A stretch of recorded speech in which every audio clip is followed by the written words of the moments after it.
I never thought I'd be the type of person to snoop through my husband's phone. Yet here I was at 2 a.m., heart pounding as I scrolled through Griffin's messages, each one feeling like another crack in the foundation of our marriage. My name is Kala, and until tonight, I thought I had a pretty good handle on my life. Stable job as a nurse, decent apartment in the city, and what I believed was a solid 3-year marriage. But it's funny how one forgotten phone and a string of suspicious texts can shatter everything you thought you knew.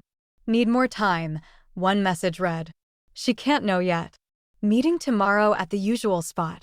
My hands trembled as I set the phone down on our kitchen counter. The blue light from the screen cast an eerie glow across the granite surface, making everything feel surreal. I'd only checked his phone because it kept buzzing while he was in the shower. What I found instead was a rabbit hole of secretive conversations with someone saved simply as M. The shower stopped running upstairs. I quickly placed the phone back where I'd found it and pretended to be making tea. Griffin appeared in the doorway, water still dripping from his dark hair. "You're up late," he said, giving me that crooked smile that usually made my heart skip. Tonight, it just made me feel sick. "Couldn't sleep," I replied, trying to keep my voice steady. "Rough shift at the hospital." He nodded, but something in his expression shifted. "Everything okay?" "Actually." I took a deep breath. "Who's M?" The change was subtle but immediate. His shoulders tensed, and that easy smile faltered for just a fraction of a second. "What?" "In your phone. You've been texting someone saved as M. A lot. You went through my phone?" His voice took on an edge I'd never heard before. Not angry exactly, but sharp with something else. "Fear, maybe?" "It kept buzzing," I said. "I thought it might be important." Griffin ran a hand through his wet hair, leaving it standing up at odd angles. "It's just work stuff, Kala. Nothing to worry about. But here's the thing about being a nurse. You get pretty good at spotting lies. They show up in the little things. A quickened pulse, dilated pupils, micro-expressions that flash across faces before people can control them. And right now, every instinct I had was screaming that my husband was lying to me.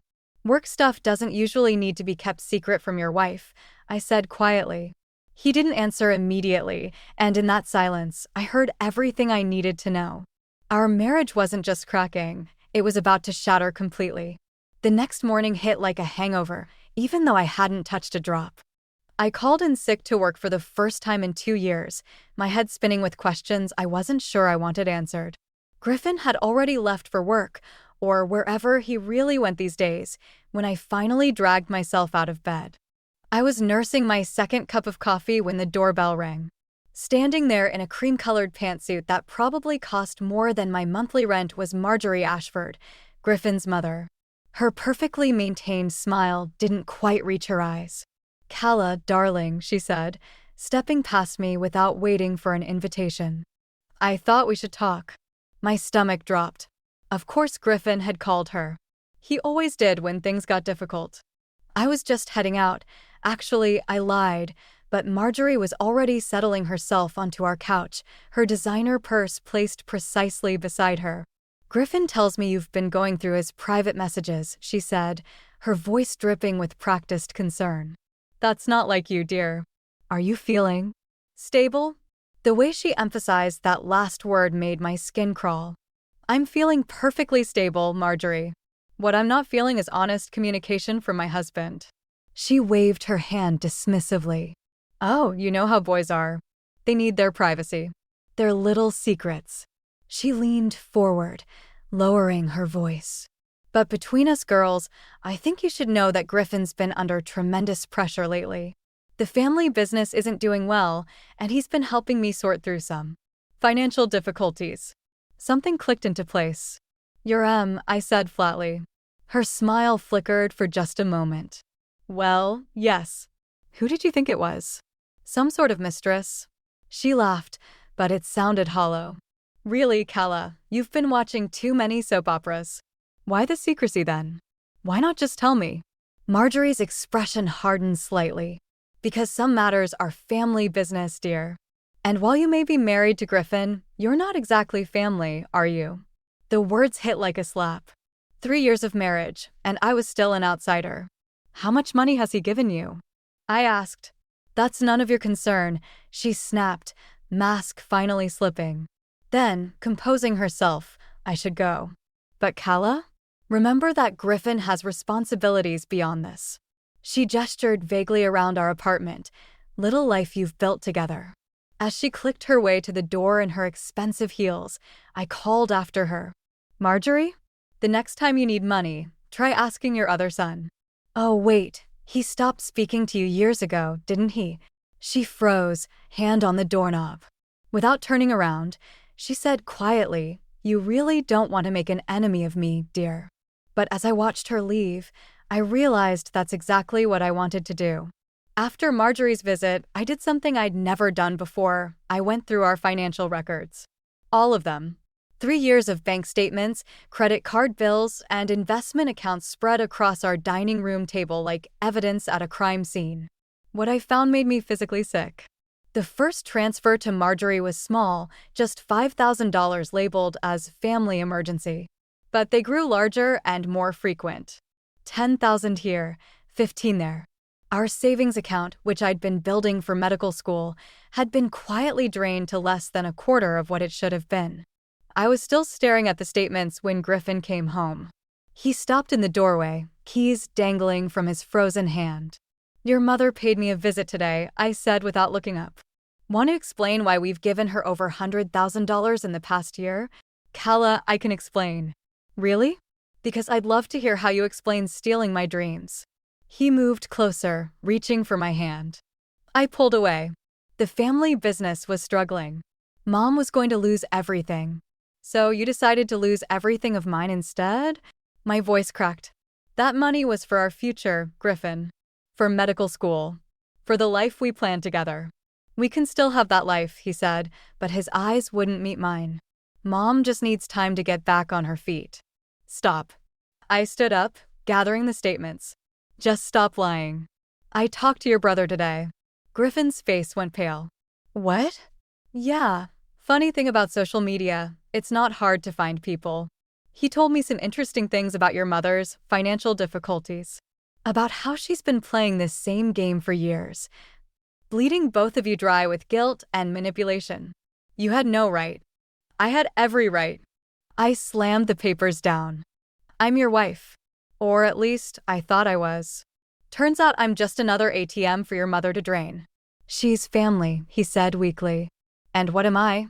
The silence that followed was deafening. You know what the worst part is? I continued, my voice eerily calm. Your brother warned her years ago that if she didn't stop, she'd end up alone. And now look, he hasn't spoken to her in 5 years, and you're about to lose your marriage over her games. Griffin sank into a chair, head in his hands. What do you want me to do? I want a divorce. His head snapped up. Calla, please. And I want my money back. All of it. Or I'll make sure everyone knows exactly what kind of people you and your mother really are. As I walked out of the room, I heard him whisper, You don't want to do this. But he was wrong. For the first time in our marriage, I knew exactly what I wanted to do. I found myself sitting in my grandmother Edna's old reading chair, surrounded by moving boxes in what used to be my home. The divorce papers lay unsigned on the coffee table, taunting me. That's when I remembered the letters. Grandma Edna had left me a box of them before she passed, with strict instructions not to open them until I really needed guidance. If there was ever a time, this was it. The box was dusty but intact in the back of my closet. Inside, dozens of envelopes were arranged by date. I pulled out the earliest one, dated 40 years ago, and my hands shook as I opened it. My dearest granddaughter, it began. If you're reading this, you've discovered that sometimes the people we trust most can betray us in the worst ways. My breath caught. How could she have known? Your grandfather wasn't the saint everyone thought he was, the letter continued. He stole everything from me, my inheritance, my dreams of medical school, even my self-respect. All while convincing everyone, including my own mother, that I was the problem. I had to stop reading for a moment. I'd never known this about my grandparents. Everyone always talked about what a perfect couple they were. The doorbell rang, startling me. Griffin stood there, looking exhausted. I brought the cashier's check, he said, holding out an envelope. It's everything I took, plus interest. I took the envelope without opening it. Your mother know about this? He flinched. No. I sold my shares in the family business to get it. Why? Because you were right. He ran a hand through his hair.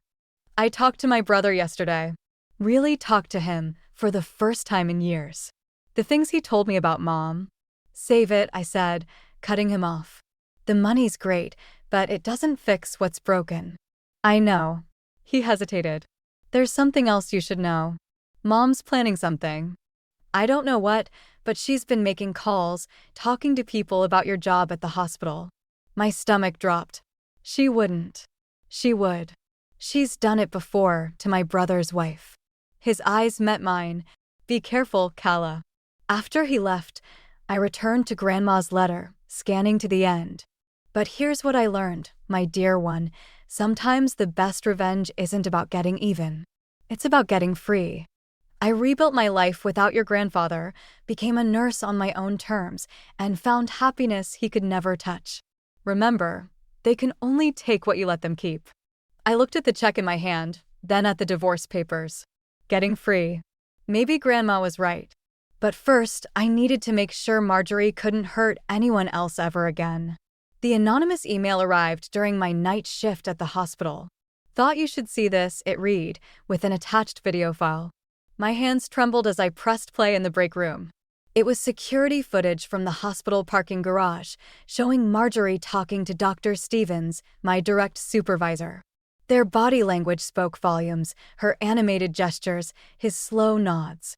Though there was no audio, I could read Marjorie's lips clearly enough. Dangerous liability, unstable after the divorce. Hey, you okay? I jumped, nearly dropping my phone. Oliver, one of the newer nurses, stood in the doorway with 2 cups of coffee. He'd been working the night shift with me for the past month. I'm fine, I said automatically, but my voice cracked. He set 1 coffee in front of me. You know, for a nurse, you're a terrible liar. Before I could respond, my phone buzzed with a text from Lila, 911. Check your email. They're trying to force an emergency review of your credentials. Shit, I whispered, my coffee forgotten. Oliver glanced at my phone screen. Credential review? What's going on? I don't know why I told him everything. Maybe it was the late hour, or the way he listened without interrupting. When I finished, he was quiet for a long moment. I know something about Marjorie Ashford, he finally said. My sister was engaged to her other son. My head snapped up. Was? Marjorie destroyed her career with rumors and false complaints. By the time we figured out what was happening, my sister had lost her teaching license. She moved to Canada to start over. The pieces clicked together. That's why you transferred here. He nodded. I've been gathering evidence against Marjorie for 2 years. Legal documents, witness statements, a pattern of harassment. But I needed someone else to come forward. My phone buzzed again, another email, this time from HR, requesting an urgent meeting tomorrow morning. They're going to try to force me to resign, I said, my voice hollow. Or, Oliver said, you could help me take her down. For good. I thought about Grandma Edna's letter, about getting free versus getting even. About all the lives Marjorie had destroyed. What exactly did you have in mind? Something better than revenge, he said, pulling out a thumb drive. Justice. But it's dangerous. If we fail, you'll lose everything. I looked at the HR email again, then at the security footage still frozen on my phone. Marjorie's smug face filled the screen. I've already lost everything once, I said. At least this time, I get to choose how I lose it. Oliver's eyes met mine. You sure about this? I wasn't sure about anything anymore. But I was done being afraid. Let's take her down. The HR meeting was exactly what I expected. Accusations of emotional instability, concerns about patient safety, and thinly veiled threats about my future in nursing. What I didn't expect was to find Marjorie waiting in the parking lot afterward. Such a shame about the review, she said, falling into step beside me. But I might be able to help. I kept walking. I'm not interested. Oh, but you should be. She grabbed my arm, forcing me to stop. You see, I've been doing some digging. Your grandmother's nursing license? There were some irregularities in her record. My blood ran cold. What are you talking about? Let's just say if certain documents came to light, her reputation wouldn't survive. Neither would your inheritance. I yanked my arm away. You're bluffing. Am I? She pulled out her phone, showing me scanned documents. Your beloved grandmother wasn't as clean as you thought. But I'm willing to keep this quiet if you drop everything and leave town. My phone buzzed, Oliver texting about the evidence we'd gathered. We were supposed to meet with a lawyer tomorrow.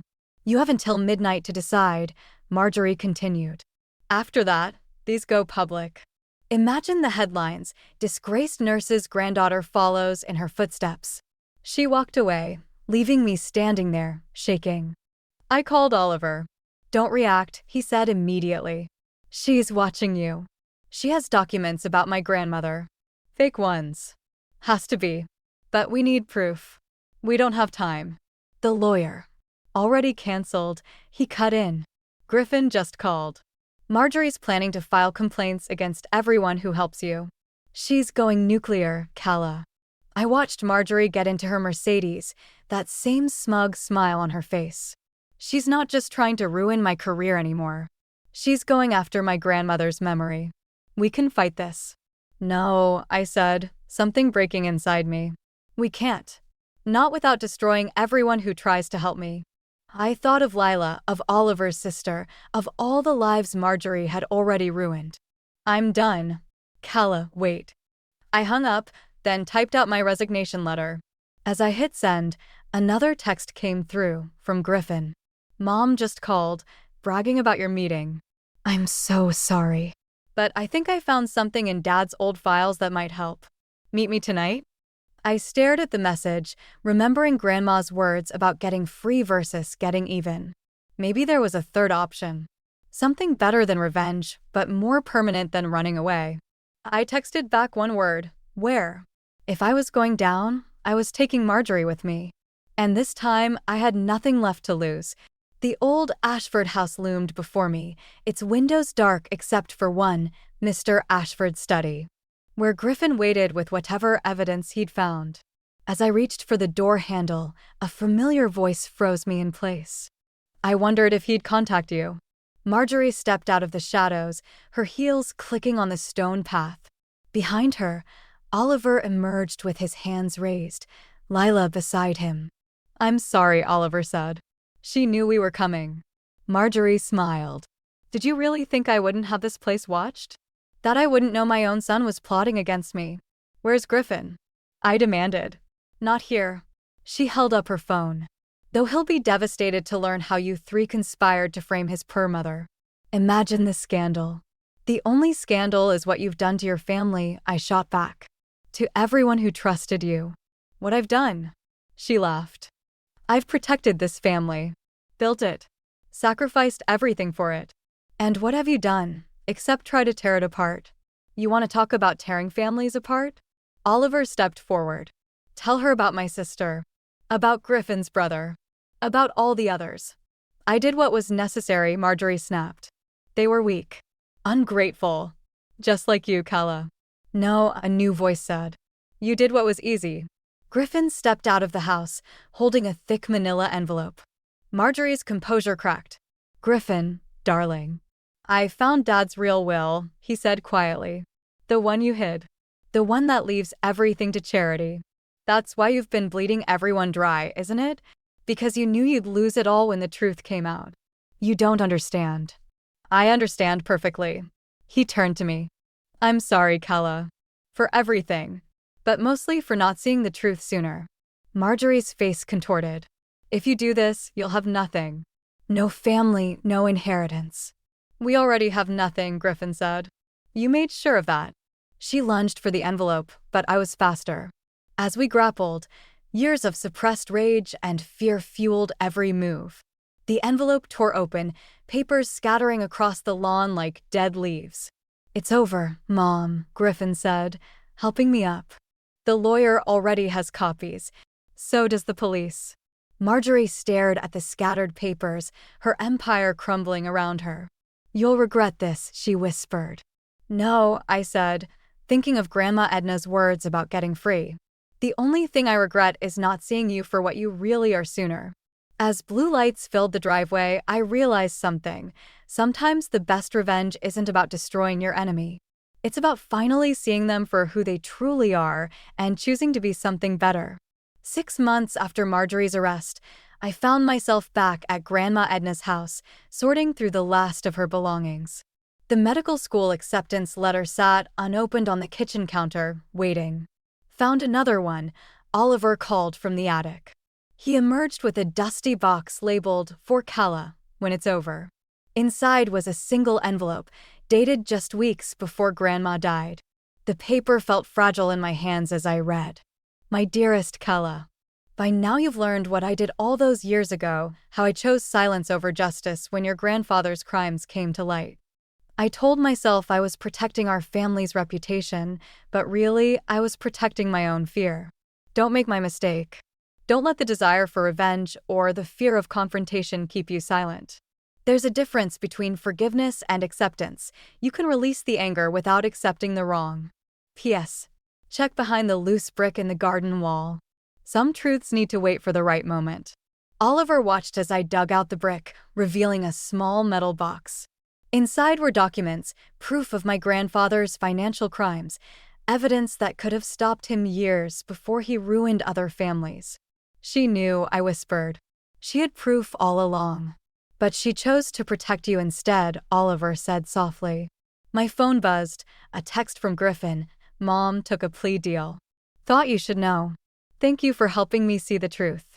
I set the phone down, thinking about cycles of silence and protection, of revenge and redemption. You okay? Oliver asked. Yeah, I said, surprising myself by meaning it. I think Grandma was right. The truth doesn't have to destroy us. Sometimes it sets us free. I picked up the acceptance letter, finally ready to open it. As I did, a small note fell out. One last message from Grandma Edna. The greatest revenge against those who tried to dim your light is to shine brighter than they ever thought possible. Your grandfather couldn't stop me from becoming a nurse. Marjorie couldn't stop you from finding your truth. Now go become the doctor I always knew you could be. Love always. Grandma E. Oliver squeezed my hand as I read the acceptance letter through tears. Behind us, the setting sun cast long shadows through the windows, but for the first time in months, I wasn't afraid of the dark. Sometimes the best endings aren't about winning or losing. They're about finding the strength to write your own story, even when others try to hold the pen. And as I stood there, surrounded by the ghosts of my past and the promise of my future, I finally understood what Grandma meant about shining brighter. It wasn't about revenge at all. It was about hope.